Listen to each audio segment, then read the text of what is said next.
السلام عليكم ورحمة الله وبركاته ومركلة يا مع محمد جامع يا تيم كي شركة سال سوفت وير وان سلام ان عمل كسو دافع عالم كجوجتان دمانتين ardayda ku xiran website-ka shirkadda www.sahalsoftware.com waxaan ku dhex jirnay barashadii casharada HTML-ka ee course web design-ka casharkan wuxuu noqonayaa casharkii 15aad waxaynu ku eegi doonaa haddii aan la idmo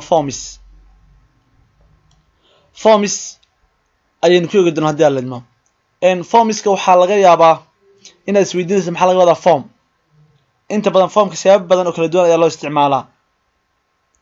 tusaale ahaan haddii college-ka arday yimaado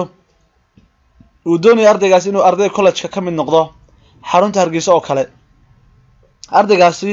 markuu xafiiska administration-ka yimaado waxa laga buuxinayaa formkan marka waa magaca qofka oo kale tusaale ahaan telephone numberkiisa waxa uu baranayo form noocaas laga buuxinayaa formku marka kelmaddu waxay iska noqotay af Soomaali iska noqotay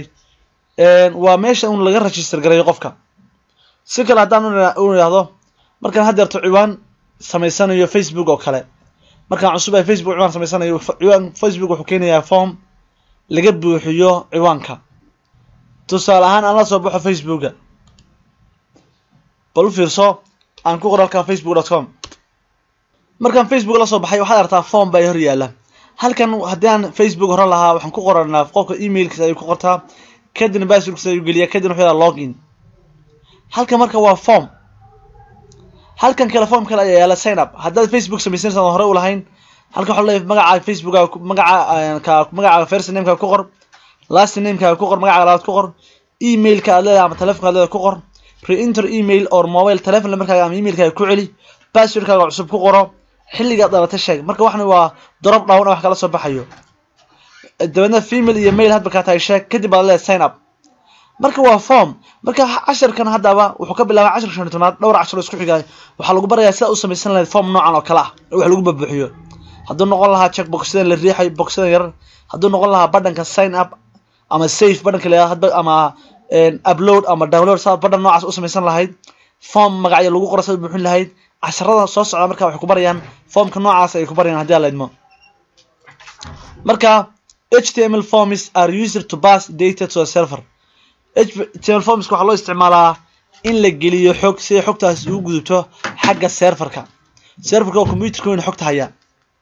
marka hadda Facebook iyo hadda aan ka hadlayay saan halkan markaan formkan buuxiyo markaan sign up idhaahdo xogta halkan aan geliyay waxa lagu diiwaan gelinayaa oo la geenayaa computerka waa client waa computer caadi oo user way computerka serverka Facebook ayaa toos xogta loogu shubayaan geeyay haddii halkan user password geliyo login idhaahdo magacayga passwordka waxa laga hubinayaa serverka xogta haya kadibna dad sax ahay la furaya profile-kayga iyo wixii la furaya sida maalinka aad aragtay ma taqaanid marka taas ayaa looga jeedaa HTML forms are used to pass data to a server haddaba HTML form can contain HTML form wuxuu yeelan karayaa input elementiyo ama taagag input ah oo marka xog la gelinayo like sida text field god text sida lagu qorto checkbox meel la sixi karayo radio buttons badhanka la kala toorto submit button badhanka hada sign up ka ayaa wixii la mid ah and more iyo inta in ka badan yani formku wuxuu yeelan karayaa elementiyo input ah oo kala duwan oo waxa looga jeedaa haddaan tusaalaha Facebook kugu siiyo dee kan hadeerto waa text field way kan uu ka duwan yahay kuwan uu ka duwan kuwan waa input laftigooda uu ka duwan yahay oo kala duwan kuwan waa textyo soma kuwana waa drop down oo ka duwan yihiin kuwan waa checkbox ama waa radio button way ina laba badhan mid doorto sign up waxa laga wadaa waa submit badhan way submit marka uu ka duwan yahay kala duwan yihiin a form can also contain wuxuu yeelan karaa formku select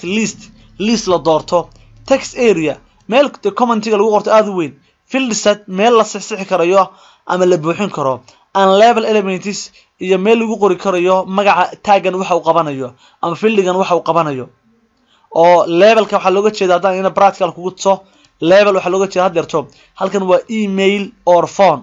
marka godkan ayaa lagu qoray emailkii laakiin labelkan kan ka sareeyo waxa loo label looranaya labelkan marka wuxuu macnaynaya halkan waxa loogu talagalay uu sheegaya marka qaabkaas weeye hadda se kama marka labelkan uu ka duwan yahay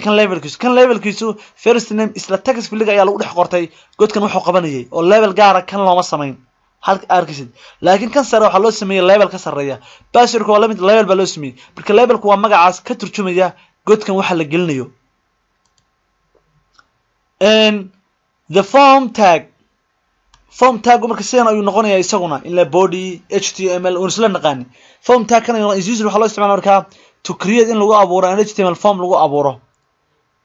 dabadna input elements halkan waxa lagu shubanayaa elementiyada inputka haday noqon lahayn first name last name email wax alla wixii baa lagu shubanayaa dabadna formka ayaa la xirayaa marka wax kale ma soo korin waxa weeye meeshii body marka la yiraahdo ayaa la furayaa tag form la yiraahdo dabadna waxa la rabaa ayaa lagu shubanayaa formka ayaa la xirayaa casharka soo socda ayaa ku tusi doona hadii aad meel la soco waa mar kale macallin Maxamed Jaamac iyo teamkii oo ku salaamaya salaamu calaykum waraxmatullaahi wa barakaatuh